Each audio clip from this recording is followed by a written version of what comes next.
Kisho bamonaki pasi mingi ezalaki mokano na Yawe abungisaki bozwi na ye akufelaki bana na ye balukaki jo bafinga Nzambe po bayebaki tina te balukaki jo batyola Nzambe po bayebaki tina te alobaki na kofinga te yende apesaka yende azwi ata na suka ngai na yebi mosikoli na ngai ye azali mosikoli na ngai ibana yo na mibombi namona komanga na suka koyaka motali boso ezali mosikoli na ngai ibana yo na mibombi namona komanga na suka koyaka motali boso nakoki mela wapi nakobatama wapi nakoki mela wapi nakobatama wapi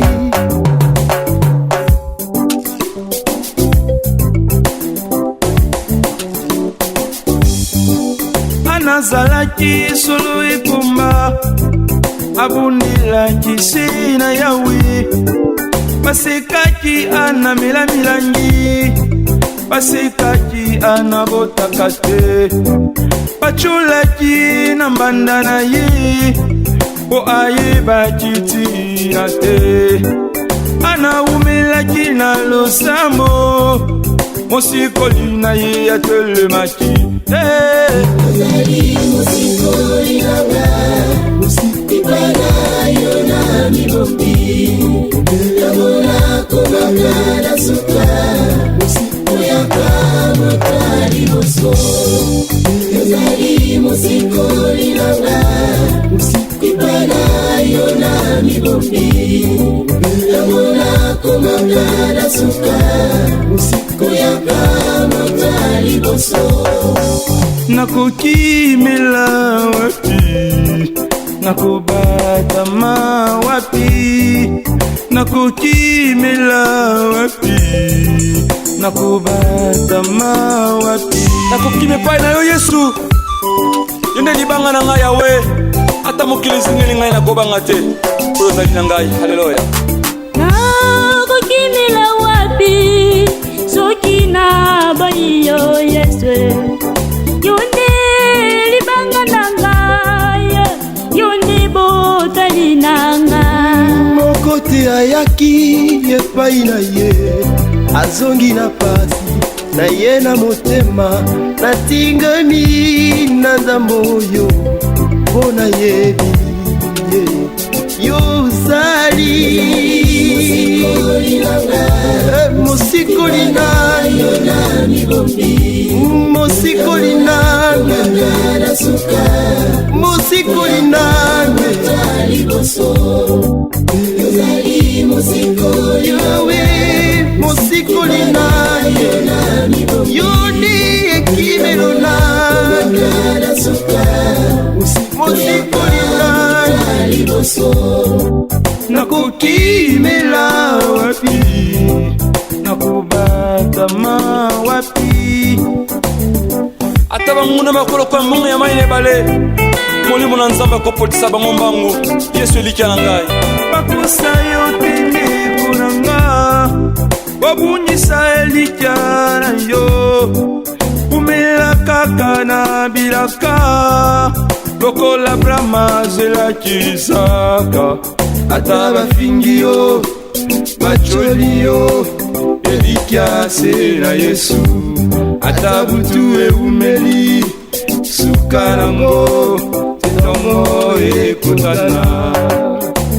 nakoki mela wapi epai na yo nakoyoka soni te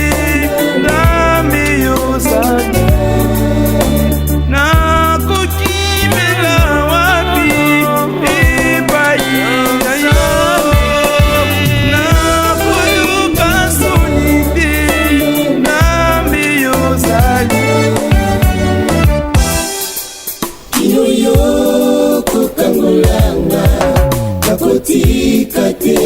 Jacob alobaki nakotika yo te soki opamboli ngai te. Kino kopambola ngai Olo kino yo nde lisiko Sepeli kumela Tati yangu lunayo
sunga biso totomoli misepai na yo yo nde mosikoli yo nde kimelo yo nde elonga esabiyano